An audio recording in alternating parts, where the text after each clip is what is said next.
بسم اللہ الرحمن الرحیم۔ قسط نمبر 963 مفتی ارشد صاحب سلمہ سے گزارشات۔ دعوت و تبلیغ ہر فرد پر واجب ہے۔ حصہ اول، دعوتی کام اور اس کا اسلوب۔ الحمدللہ وحدہ والصلاة والسلام علی من لا نبی بعدہ، اما بعد۔ مفتی ارشد صاحب دہلوی سلمکم اللہ، آپ نے ہمارے 3 سوالات کے جوابات نہیں دیے جو کمیونسٹ پارٹی دی ورلڈ کونسل عالمی شورا سے متعلق تھے۔ دوسری بات یہ کہ مولوی سعد صاحب کے بیانات کا تعلق باب التربیت سے ہے اور وہ دعوت و تبلیغ کا کام کرنے والے مجمع میں بیان کر رہے ہیں۔ مولانا سعد صاحب کی باتوں کو نقد و تنقید کی نظر سے دیکھنا ہی زیادتی ہے۔ ہاں، اگر وہ باب الفتویٰ کی مسند پر بیٹھے ہوئے ہوتے تو پھر نقد و تنقید درست اور باعث اجر و ثواب بھی ہوتی۔ یہی حال ہمارے مدارس کا ہے۔ مثلاً دارالعلوم کے فقہی درس میں استاد محترم شافعی، مالکی، حنبلی وغیرہ کے موقف اور مسائل پر جرح و تعدیل اور انکار، اور کبھی کبھار تو ہنسی مذاق تک سے گریز نہیں کرتے، محض اس لیے کہ طلبہ اپنے مذہب احناف کے درست اور حق ہونے کو خوب جان جائیں۔ اگر دارالعلوم کے فقہا کے درس کے دوران کلاس میں ویڈیو ریکارڈ کر لی جائے اور وہ ساری بحثیں جو مابین المذاہب کے بارے میں کی جاتی ہیں اور کس طرح دوسری فقہا اور اس کے امام کی ہجو کی جاتی ہیں، تو فقہا کے مدرس کو عوام راستہ بھی نہ چلنے دے۔ لوگ ڈنڈے لے کر آ جائیں گے کہ اس مولانا نے امام شافعی وغیرہ کا تمسخر کیا اور برا بھلا کہا۔ مفتی ارشد صاحب، آپ نے تو مولانا سعد صاحب کی بہت کم کمیاں نکالی ہیں۔ ہمارے فقہا کے درمیان کی بحثوں میں نکالی گئی خطاؤں کو جمع کیا جائے تو درجنوں سے بھی زائد ہو جائے، اور اگر انہیں وائرل کیا جائے تو ایک قیامت برپا ہو جائے۔ نمبر 1، فرض نماز کے بعد کی اجتماعی دعا ہی کو لے لیجیے۔ باوجود اس کے محقق فقہا بشمول دارالعلوم دیوبند سب اس کے خلاف ہیں، لیکن ہمارے مفتیان کرام کو اس مسئلے پر بولنے کی توفیق اور ہمت ہی نہیں ہوتی۔ البتہ اس دعا کا جواز فراہم کرنے کے لیے تاویل پر تاویل کیے جاتے ہیں۔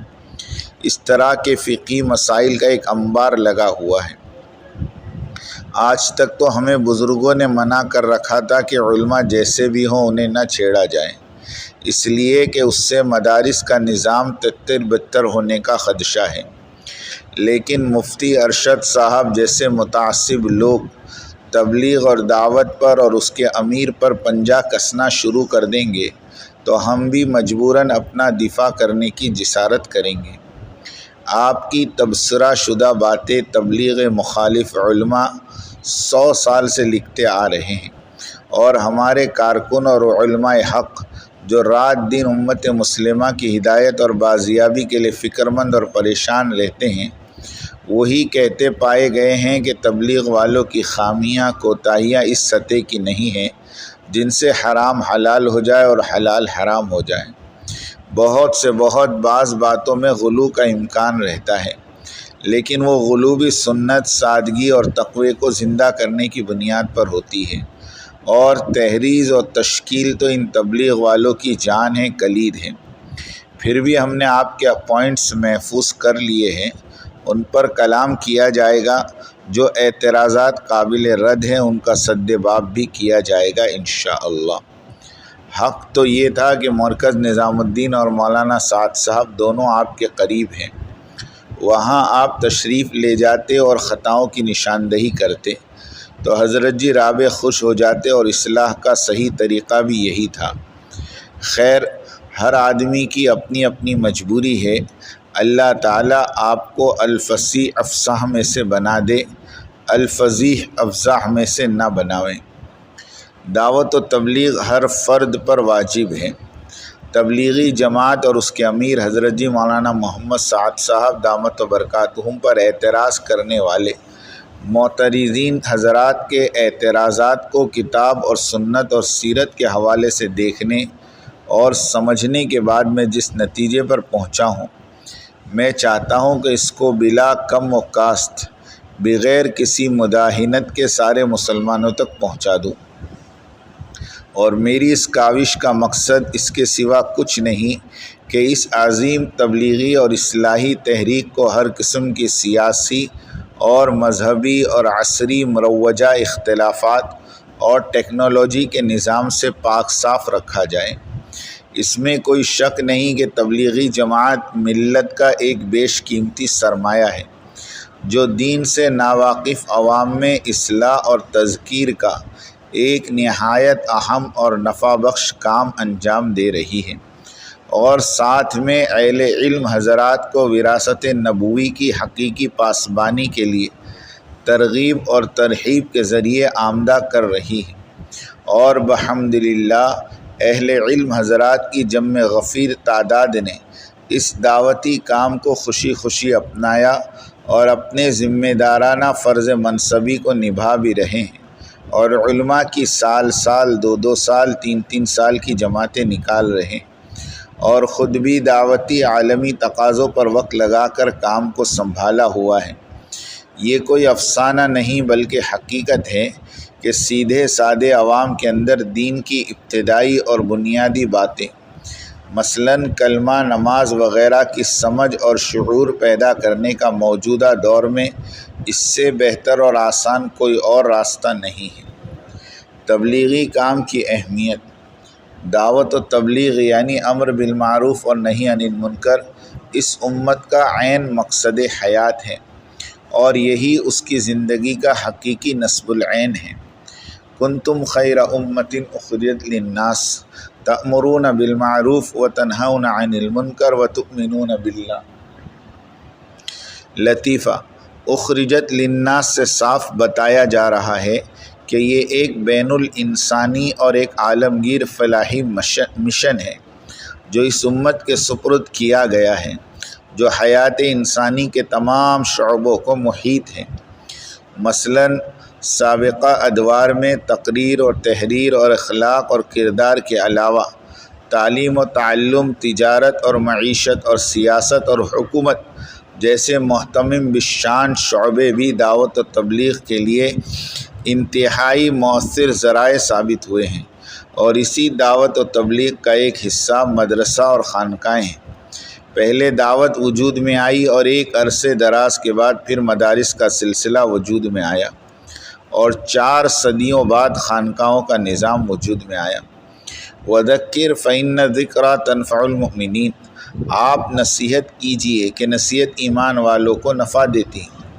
تبلیغی جماعت کی سرگرمیوں کا اصل مقصد ہی مسلمانوں کی اصلاح اور تذکیر ہے، جبکہ ازروع قرآن دعوت و تبلیغ کی اصل مخاطب ساری انسانیت ہے، چاہے وہ امت دعوت ہو یا امت اجابت۔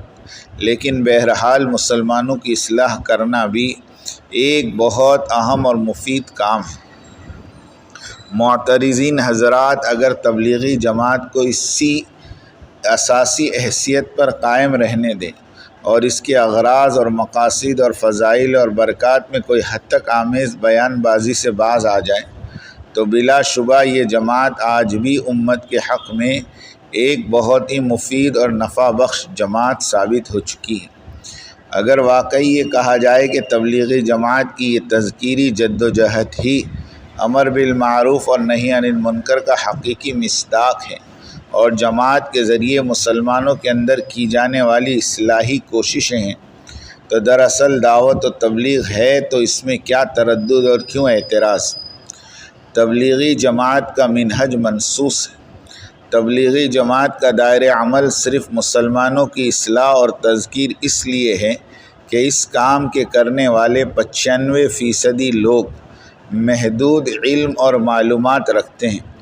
دوسرے مذاہب کے لوگوں میں داخلے کے لیے دعوتی علم کے ماہر علماء کی ضرورت ہے۔ اب جو موجودہ عملہ اس کام میں لگا ہوا ہے وہ اس کی استعداد نہیں رکھتا۔